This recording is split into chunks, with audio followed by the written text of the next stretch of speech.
എന്ത് സത്യം പറയട്ടെ, അതൊരു ബോറം പടമാണ്. എനിക്ക് തീരെ ഇഷ്ടമായില്ല. ഓക്കെ, അല്ല അയാൾക്ക് പറ്റിയൊരു റോളല്ല അയാൾ അഭിനയിച്ചത്. അയാളിൽ നിന്നുള്ള സുരേഷിൻ്റെ പ്രതീക്ഷിച്ച പോലുള്ളൊരു പെർഫോമൻസ് അതിനില്ല. അത് അയാൾക്ക് പറ്റിയൊരു റോളല്ലത്. തമാശയൊക്കെയാണോ പുള്ളിക്ക് കൂടുതൽ? തമാശ എന്ന് പറഞ്ഞാൽ അതിനകത്ത് തമാശയൊന്നുമില്ല. വളരെ മോശം പടമാണത്. അല്ല, എന്തിനാന്നൊരു മോശപ്പെട്ട കാര്യം എന്നെ കൊണ്ട് വീണ്ടും വീണ്ടും പറയിപ്പിക്കുന്നത്? സുരേഷ് വെഞ്ഞാറമൂടിൽ നിന്ന് നമ്മൾ പ്രതീക്ഷിക്കുന്ന കാര്യങ്ങളൊന്നും അതിൽ കിട്ടിയിട്ടില്ല. അയാൾക്ക് പറ്റിയ പടമല്ല. ഇത്തരം പടങ്ങളെ അഭിനയിക്കരുതെന്ന് അയാളോടൊന്ന് പറഞ്ഞു കേട്ടോ.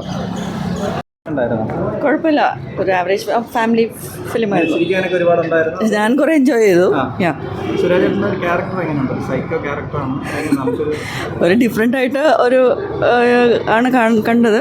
കൊള്ളായിരുന്നു, എൻജോയ് ചെയ്തു. ഞാനും കുട്ടികളൊക്കെ എൻജോയ് ചെയ്തു. Thank you. കുഴപ്പമില്ല, നല്ല സിനിമയാണ്.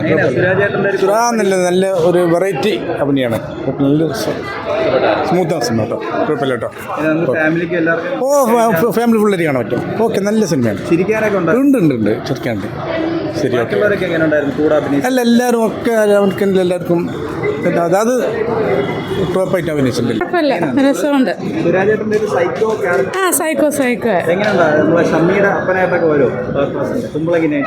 അതല്ല, പുള്ളിയുടെ സ്റ്റൈല് വേറെ, ഇത് വേറെ സ്റ്റൈൽ. നല്ലായിരുന്നു, കണ്ടോണ്ടിരിക്കാൻ വൺ ടൈം വാച്ചാണ്, ടൈം പാസ്സാണ്. ഉണ്ട്, ഒത്തിരി ഉണ്ട്. എല്ലാവരും നല്ല രസമാണ്. എല്ലാവരും അതിന് കറക്റ്റ് ആയിട്ടുള്ള ക്യാരക്ടേഴ്സ് തന്നെയാണ്. എൻജോയ് ചെയ്യാം. അതെ. എങ്ങനെയുണ്ട് സുരാജ് ഏട്ടനെ ഇതുവരെ കാണാത്ത ഒരു തരം ഒരു ക്യാരക്ടർ ആയിരുന്നല്ലോ. അതെ, നന്നായിട്ട് വന്നിട്ട് നല്ല രീതിക്ക് ഉണ്ട്. കുറെ കോമഡി എങ്ങനെയാണ് പോകുന്നത് പടം? കോമഡി ഉണ്ട്, കുറച്ച് ഫിയർ ഫാക്ടർ അതുണ്ട്. രണ്ടിൻ്റെയും ബാലൻസ് അങ്ങനെ. എങ്ങനെ ഫാമിലിയൊക്കെ ആയിട്ട് വന്നു കഴിഞ്ഞാൽ എൻജോയ് ചെയ്യാൻ പറ്റിയൊരു സിനിമ? ഫാമിലി കുറച്ച് നല്ല തീമാണ്. പിന്നെ ഫാമിലി പടം. ആർട്ടിസ്റ്റൊക്കെ എങ്ങനെ ഉണ്ടായിരുന്നു മറ്റുള്ള കൂടെ? സുരാജ് ഏട്ടൻ അല്ലാതെ കൂടെ സപ്പോർട്ടിങ് ബാക്കിയുള്ളവരൊക്കെ ഓക്കെ. ഇടി കുഴപ്പമില്ലായിരുന്നു, കണ്ടിരിക്കാം. എല്ലാവരും വന്ന് എൻജോയ് ചെയ്യാൻ പറ്റിയൊരു എല്ലാവരും ഫാമിലി ആയിട്ട് നമുക്ക് പറയാൻ പറ്റില്ല, ഫ്രണ്ട്സൊക്കെ ആയിട്ട്. കാരണം അതിന് വേറൊരു സൈഡ് കൂടി ഉണ്ടാവും. അപ്പോഴത്തേക്കും എല്ലാവരുടെയും ടേസ്റ്റ് ആകണമെന്ന് നിർബന്ധമില്ല. അങ്ങനെയാണ്. അപ്പോൾ അത് കൂടുതൽ കുഴപ്പമില്ല. അതിൻ്റേതായ കുറച്ച് ഇതുണ്ട്, കുഴപ്പമില്ല. എന്നാലും എല്ലാവരും ഫാമിലി ആയിട്ട്, നമുക്ക് കുട്ടികളായിട്ട്, നമുക്ക് എല്ലാവരും കൂടി, കാരണം അതിന് കുറേ ലെവൽസ് ഉണ്ട്. അപ്പോൾ അത് വേരിയേഷൻസ് ഉള്ളത് കൊണ്ട് അത് നമുക്ക് പറയാൻ പറ്റില്ല. അതുകൊണ്ട് പക്ഷെ കുഴപ്പമില്ല, നല്ല എക്സ്പീരിയൻസ് ആയി. നല്ല മൂവിയാണ്. ലൈക്ക് ഒരു വെറൈറ്റി ജോൺറയാണ്. ഒന്നാമത് ഡാർക്ക് ഹ്യൂമർ അത്ര മലയാളം മൂവീസിൽ അത്ര നോക്കിയിട്ടില്ല. അപ്പോൾ അഡ്വക്കേറ്റ് മുകുന്ദൻ ഉണ്ണിയൊക്കെ ഇഷ്ടപ്പെടുന്നവർക്ക് ഇതെന്തായാലും ഇഷ്ടപ്പെടും. അല്ലാതെ ജസ്റ്റ് ഒരു ഫാമിലി ഡ്രാമ എന്ന രീതിയിൽ കാണാൻ പോയി കഴിഞ്ഞാൽ വെച്ചാൽ എന്തായാലും നിരാശയായിരിക്കും. സിനിമയിൽ ഒരു ലോജിക്കൽ മിസ്റ്റേക്ക് ഉണ്ട്. ഇനി അതവർ എന്താ പറയാൻ ഉദ്ദേശിച്ചത് മനസ്സിലായില്ല. സ്റ്റിൽ നല്ലൊരു മൂവി.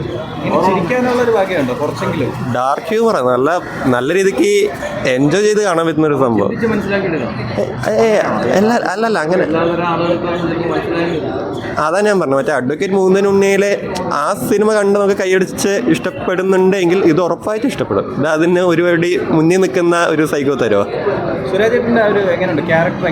കീടിലം പെർഫോമൻസ്. പുള്ളി നല്ല അടിപൊളിയായി ചെയ്ത് വെച്ചിട്ടുണ്ട്.